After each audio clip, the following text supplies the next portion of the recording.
Well, for more on the elections in Africa, we're joined by Michael Clyne, the Africa analyst and risk management consultant for global risk management firm Drum Cusack. Welcome to our broadcast. Thank you. Many elections across the continent in 2016, but was this a good year for democracy, especially considering we had the ongoing situation in the DRC and Gambia, where the strongmen Joseph Kabila and Yahya Jammeh are still clinging on to power there? That's right. Well, in a continent with 55 countries, there's always something to talk about when it comes to elections, particularly at year's end. And it's a continent with a really diverse and deeply engaged electorate, which remains, when given the opportunity, the most powerful driver for change in the world. The problem is that they're often at odds with more autocratic rulers who are looking to stay in power and exasperate political tensions and propagate really the misnomer that elections are about instability and that every election in Africa is a winner-take-all, do-or-die battle, when really they should be about the competition and exchange of free ideas. Despite all this diversity, things usually fall along two trajectories. One, you can usually guess the outcome by saying the incumbent party or leader won because they've stifled competition and consolidated power. But on the other hand, you have some countries where incumbents have lost or stepped down from their elections, and aging leaders are stepping down with more marginal frequency. The Gambia is an interesting example at the end of the year because it really represents the intersection of these two trajectories. You had an increasingly ruthless, autocratic strongman ruler who initially stepped down after making the rarity of rarities in Africa, and that's the concessionary phone call to his opponent, until, of course, he took it back and said that he wouldn't be stepping down. So as we wrap up 2016 and look forward, Gambia really hangs in the balance of these two trajectories, and as we set the stage for what's 2017 is going to look like, it's unclear what path it will choose, whether it will go down like more freer regional countries like Senegal and Ghana, or whether it will fall down the chasm of political conflict like Cote d'Ivoire did about 6 years ago. Let's talk about Ghana, Michael, since you mentioned it. It's long been an example of democracy and economic stability in Africa with the gold, cocoa, and oil, but recently falling on hard times and has sought an IMF bailout. What's happened here?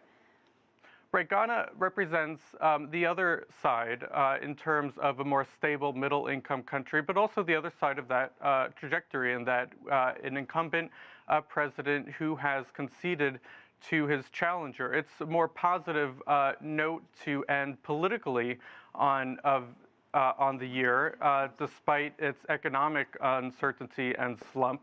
But it's not the only positive outcome of 2016. There were elections at the very beginning of the year in Central African Republic, which ushered in a more peaceful government and tampered down sectarian violence there. And some of the underreported elections were not presidential at all, in fact, but were constitutional referendums in Senegal, democratizing that political system, or local elections in South Africa. Yeah, let's talk about South Africa. Jacob Zuma survives this impeachment. He says he's done nothing wrong. What's the best hope there for the economy and this chaotic government?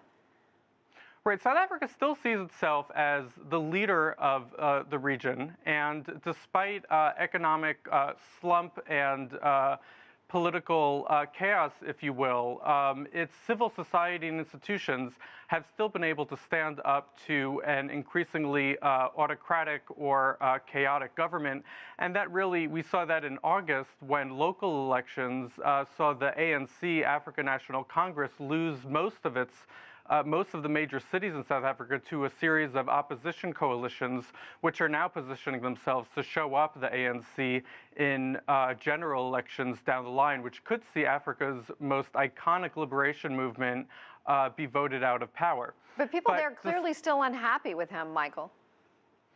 Yes, and that's why we're looking closely to 2019, when they'll be holding their next general election, and why that despite its political and economic uncertainty, South Africa still has some of the strongest civil society that's able to stand up to increasingly autocratic or incompetent governments, and why this political trend for 2016 is really, in my opinion, a net positive, putting it on that trajectory towards a more free society despite economic and market uncertainty. People had really great hope for Muhammadu Buhari in Nigeria, really cracking down on corruption there, but people are still really in poverty, and things are not good. What is it going to take to move it around? Nigeria's had to weather a number of crises. First, be it economically, it's really on the losing end of the commodity slump in the past several years, particularly in oil, which accounts for the lion's share of the Nigerian economy and currency reserves. Moreover, it's battling several violent crises, most famously in the north, where Boko Haram is on a sturdy back foot. In the central region, there's actually increasing sectarian violence. And in the southern oil-producing region, there's a new militancy that's resurfaced in the form of the Niger Delta Avengers, which have slashed oil production and really cut the Nigerian government's hopes of paying off or paying for solutions to its economic, military, and violent crises. And that leaves it with little hope, maybe, except to negotiate a solution, a development-based, longer-term solution with the likes of the Niger Delta Avengers, which may actually be the best hope for moving forward. Well, Michael Clyne from Drum Cusack, thank you so much for your time joining us from New York.